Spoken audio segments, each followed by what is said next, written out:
noen bråker. Ikke bra. I dag kan du stoppe. Jeg klarer ikke å si det med.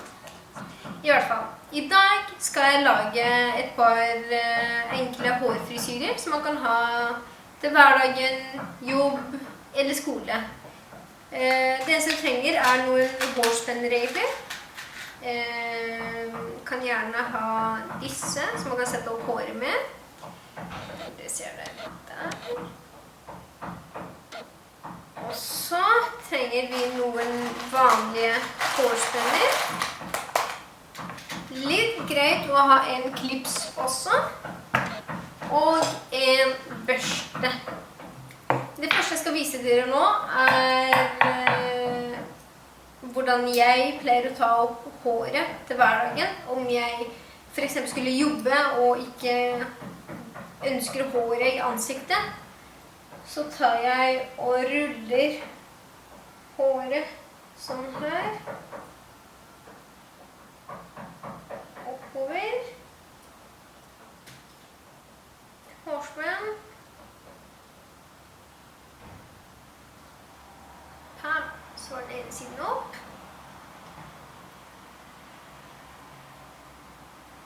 Gjøre det samme på den siden her også. Mens jeg trekker det bakover, så drar jeg med enda mer hår, sånn at rullen eller den klumpen der blir større. Så der, og hårspenn. Sånn. Og nå som jeg nettopp har klippet pannelugg, så det litt greit å dra de sånn her ut. Dette da noe veldig, veldig enkelt, som man kan ha både til jobb, skole eller andre anledninger. Sånn ser da den ut. Man kan også trekke den helt sammen her, om man ønsker det. Jeg liker det bedre løst. Da tenkte jeg å vise dere hårfrisyre nummer 2. Naboen bråker fortsatt, selvfølgelig. Når Gina skal filme, så skal alle bråke. Siden jeg går med midtskill ganske ofte, så liker jeg å forandre det med en sideskill. Noe Dino veldig, veldig glad i. Så da det ekstra greit at jeg gjør det. Så da tar jeg en sideskill. Sånn. Børster det her, forsiktig. Sånn der. Akkurat den delen her så kan du velge å flette, eller rulle oppover, eller bare ta det stram opp, sånn her. Nå skal jeg bare ta det stram opp, siden jeg skal bruke mange hårspenner. For enten så skal man egentlig gjemme hårspennene, så man ikke ser det i håret. Eller så synes jeg at man skal bruke flere. Og nå har jeg klart å få tak i noen veldig fancy hårspenner. Jeg kan vise dere her. De 2 farger, som da matcher perfekt med genseren jeg har på i dag. Så da kan du egentlig bare bruke børste. Ser det riktig? Børste. Så da kan du egentlig bare bruke børste, og så hårspenne inn. 2, 3. Det jeg skal prøve nå å lage en hårpint ut av det her. Eller så må man gjemme de. Så der. Da bruker jeg bare flere. Prøve å stramme det samtidig.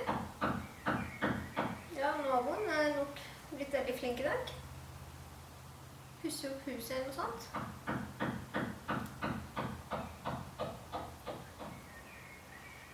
Naboen koser seg. Det bra. Bra i hammer, han. Så der. Tar en til for å stramme litt mer. Sånn. Og så bruker jeg litt hårspray. Børster litt. Sånn at babyhårene fester seg. Sånn. Da er jeg ferdig med hårfrisyre nummer 2. Dette kan jo egentlig også brukes til fest, i hvert fall hvis man har en tubekjole, eller har på seg fine øredobber, eller at man har på seg en stor skjede.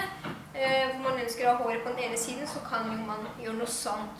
Det kan også være veldig kult hvis man bruker bare sånn helt enfarget hårspenner i grå eller svart. Det kan også bli kult.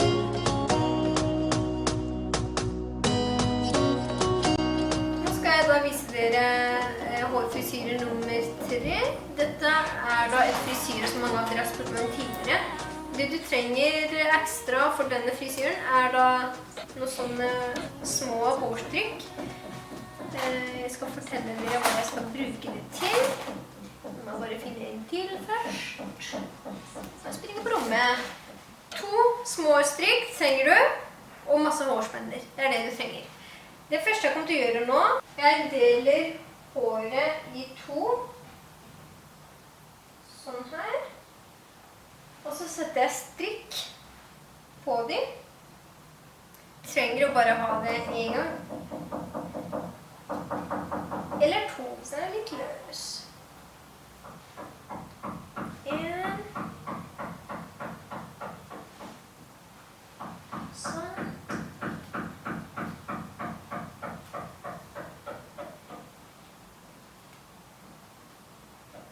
Sånn.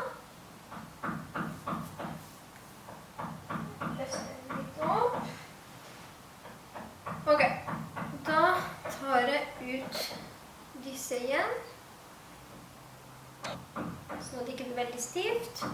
Nå har jeg delt håret i 2, sånn så ser det ut. Det neste jeg kommer til å gjøre er å knyte det her på en måte opp og løsne det, sånn, der, og fester det med hårspenner.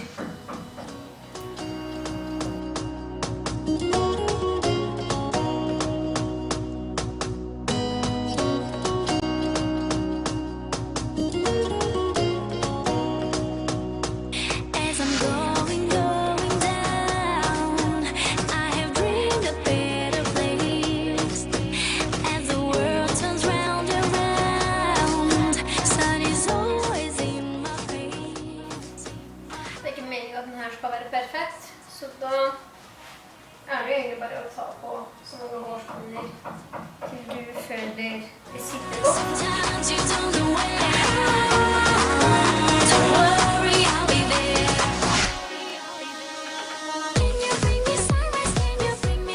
Da er jeg ferdig med frisyre nummer 3 også. Sånn ser da den ut. Nå har jeg ikke sett hvordan den ser ut bakfra. Som regel så tar jeg enten bilde av det, eller filmer det sånn som jeg gjør nå, for å se hvordan den ser ut, eller bruker 2 speil. Men det er som sagt ikke meningen at den her skal være perfekt, så det er jo bare å sette inn hårspenner. Jeg håper at dere har lært noe nytt i dag også, og så ses vi nok igjen på YouTube. Ha det, eller bloggen, YouTube-bloggen. See you!